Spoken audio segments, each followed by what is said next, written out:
So yun na nga guys, sasagutin na natin ang lahat ng mga katanungan ninyo at kung magkano ang nagastos natin dito sa may cruise sa Royal Caribbean. Ito guys ay $679 US. Kapag convert sa peso, parang around 32,000 to 35,000 pesos. And guys, take note, yung price na yan ay nakuha namin na may promo at saka mga discount dahil meron sa aming member. Dahil guys, yung regular price nun ay umaabot siya ng 40,000 to 50,000 pesos talaga. And ano nga ba yung mga inclusions doon sa may $679 US.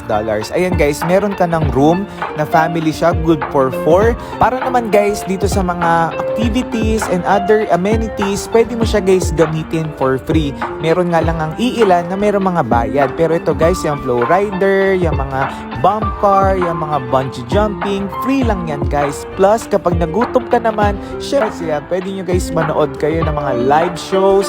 Tapos, pag mga bagets na yung kasama, meron din dyan guys sa mga pambata.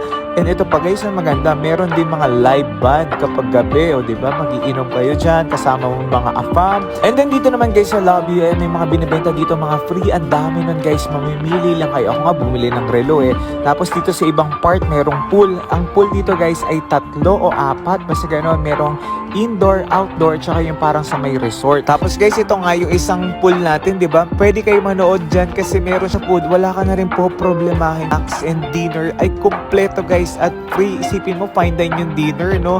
And then yan guys, meron din pala kayong time na bababa kayo ng bansa. Ang napili namin bansa kasi guys ay Singapore, Thailand at saka Malaysia. And ito nga guys ay nasa Malaysia kami. Ayan, mag-iikot kayo ng ilang oras pero babalik din kayo.